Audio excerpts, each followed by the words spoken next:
Hey everybody, it's Shelby from Staying Books, and today I am going to do my first ever book haul.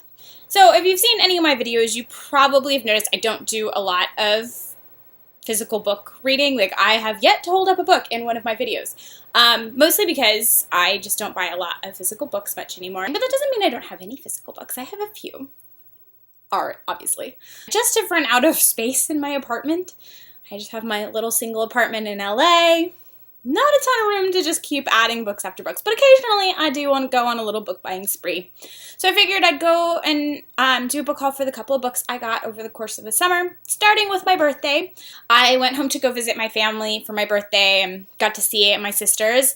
And my baby sister got me a book for my birthday. She got me Me Before You by Jojo Moyes. I had heard about this book, but I didn't know a ton about it. It was one of those that had kind of come across my radar in different groups on Goodreads, and I've heard really great things about it, but it wasn't when I was like going out and just jumping on to buy myself. But when my baby sister, and I really shouldn't call her a baby because she's got a baby of her own at this point, but she will still and will always be my baby sister. But anyway, she picked this up for me as a birthday present, and I'm really excited to add that to my TBR and really get into it because I've heard such great things. It's supposed to be really amazing. I honestly really know next to nothing about what this book is about. I just have heard that it's fantastic. I know it's supposed to be like gut-wrenching and make you cry. So yeah, looking forward to reading that one. I have a used bookstore by my house that if I do go out on a purchasing spree, it tends to be there. It's this little tiny divey bookstore that most people would hate going into, but I love because it is wall-to-wall books, and they are stacked like 2, sometimes 3 deep on the shelves. There's just boxes of books. It is nominally organized by genre and author's like last name. But by that I mean that if it's an M, it's with other M's, but not even that author's, all their books will be in the same area. Like, if you can find such fantastic gems at this bookstore, but you have to be willing to dig. And you could spend 2-3 hours there just digging through books, which I have done on many occasions. So I was there a little while ago and just looking for a couple of books that I would like to have in physical copies. That I had upcoming planned, and I also just like to go there and browse and see what I discover. So while I was there, I picked up Bone Crossed by Patricia Briggs, which is book 4 in her Mercy Thompson series. This is a book that I had already planned on reading for a bunch of challenges, and actually I just read this week and will be on my weekend review because I had been looking forward to this one. I was really happy to find this book a nice used book price instead of having to purchase it full price. I love the Mercy Thompson series. It's a urban fantasy series about a woman who's a mechanic, and she's actually a coyote shifter. She was raised by a pack of werewolves, and her nature is totally different. Hers is actually a heritage. She is Native American heritage, and that leads to why she can shift and become a coyote. She doesn't have a lot of the like super healing and that kind of things, but she gets pulled into a whole bunch of fantastical situations with the Fae or with vampires and other paranormal creatures, and she's always trying to save the day. There's a lot of really fun elements in this series, and I'm really enjoying it. I don't usually like series that are all following the same main protagonist through lots and lots of books. I mean, if it's a trilogy or something, it's fine, but when you start getting into like 8-10 books, I tend to lose interest. But I'm really enjoying this series and actually find Mercy to be a really fun female protagonist to follow. She's strong, she kicks ass, but she knows her own weaknesses. So while I was there, I was looking for a particular book by an author, and I had started her series. I had read the first book in the series and was trying to find book 2 just because I wanted to continue it. And so while I was digging through there, I actually did find the book I was looking for and a couple others. Since I intend to continue reading her, I really liked the author. I ended up picking up 3 books by Nalini Singh. The first one was Archangel's Kiss. This book is the one I was looking for. It is the second book in her Archangel series. I really enjoyed the first book. I read it a few months ago and had been looking to pick up the second one so I could continue the series. But this was a fun find because it was nice to not just find later books in the series, but actually the one I wanted. So yeah, it's actually her Guild Hunters novels. I always call it her Archangel series because that's every title has Archangel in it. But it's her Guild Hunter series. It's just another paranormal series that I'm really excited to continue. I also found one of the other later books in that same series. This is Archangel's Blade.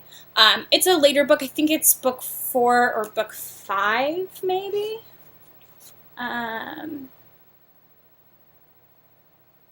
Heck, it could be even later than that, but I think it's book 5.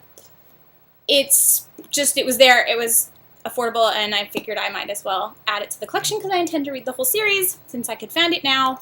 Like I said, you have to be digging through the books to find any of these, and so if you find one, you pick it up. And then I also picked up her one more book by Nalini Singh, and that was Slave to Sensation. This is the first book in her Side Changeling series, and I have not read the series yet, but I've heard really great things, and it was one I really wanted to check out. So finding the first book in the series was like, all right, fate, come home with me. You belong on my bookshelf. Paranormal romance, it's my favorite.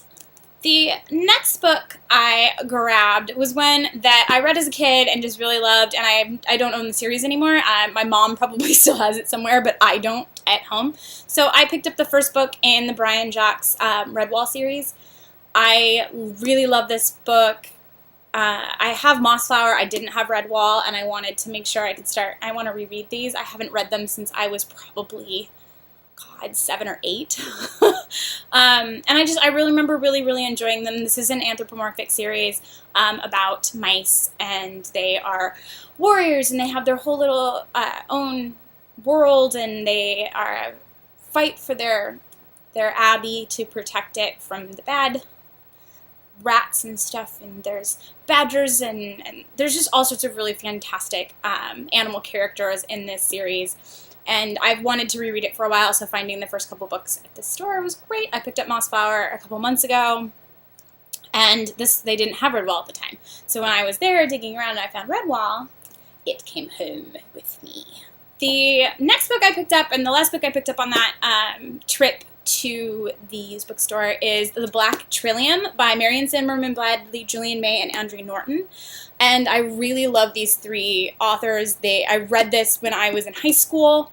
Really love the book. I remember very little about it other than that I really loved it, and I don't own it. So I wanted to pick it up, add it to my TBR, and get this one reread and reviewed and rated. I just remember really loving the book and nothing else about the series. Let's see, if I read the back, does it remind me of anything?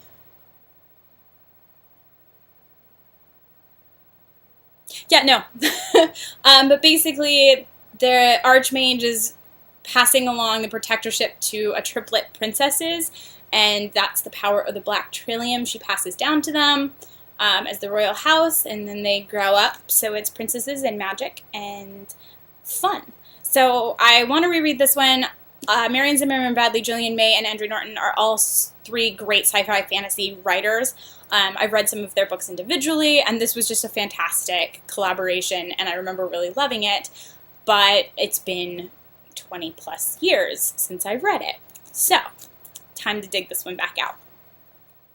And the last book here on my book haul, I got recently. I was out with a friend, and we went to this used bookstore, and he just noticed that my eyes really lit up seeing this book on the shelf, and he decided he wanted to get it for me. I was really touched, and it was just a beautiful gesture because I have wanted a copy of this forever, and to see it this way, I was like, oh my god, I have to have it. So this is a copy of the entire World of Pooh. It's the complete Winnie the Pooh at the House series, so it's the complete Winnie the Pooh and the House at Pooh Corner, with decorations and full-color illustrations by Ernest P. Shepard, so A.A. Milne. I love Pooh. I've loved Pooh for my whole life. I'm a Tigger and Eeyore, devotee. I collected them as a kid, and I've never actually read the entirety of the series.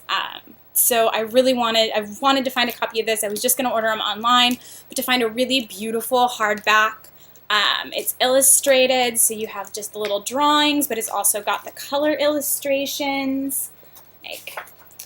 It's just beautifully done and decorated, and it's fantastic. And it's hardback, And even the, like, under the dust jacket, you've got the really cute 3Bs. So I was really touched that he picked this up for me and cannot wait to finally really read Pooh, because it was one of those childhood shows that I watched all the time as a kid, and I really wanted to read it. It has a really touching inscription in it, which obviously takes down the value of a book usually because it's not anyone famous or anything, but this book was originally given as a gift. It says, Deacon Nichols, there are several things you need to do to be a good father. The first you have already done. The second is to be there as your child is growing up. Often it is not necessary to say anything, just be there. Just spend time with them. The third, which ties into the second, is to read to them. As well, you know, books open up worlds of imagination, improve language skills, and most important, it is a great way for a father to spend time with his children. Good luck and enjoy the experience.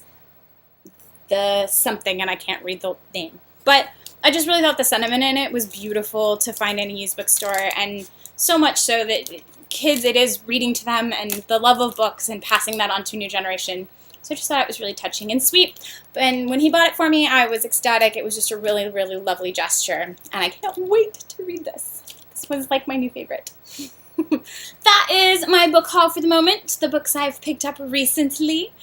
I hope you enjoyed it, and let me know if you've read any of these in the comments, or if there's any series you'd like to check out, and my pretty AA Milne.